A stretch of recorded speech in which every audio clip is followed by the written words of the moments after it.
Hey guys, what's happening? How to buy XRP or ripples with Kraken Pro.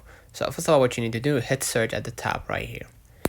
And then what you're gonna do, just type XRP, right, or ripples, and then just go ahead and click the first search results, and you're gonna see the market, right, the charts and everything. And after you did all the analysis and studying needed to decide if you're gonna buy or sell the coin, what you're gonna do, you're gonna just hit buy at the bottom middle right here, right next to the sell.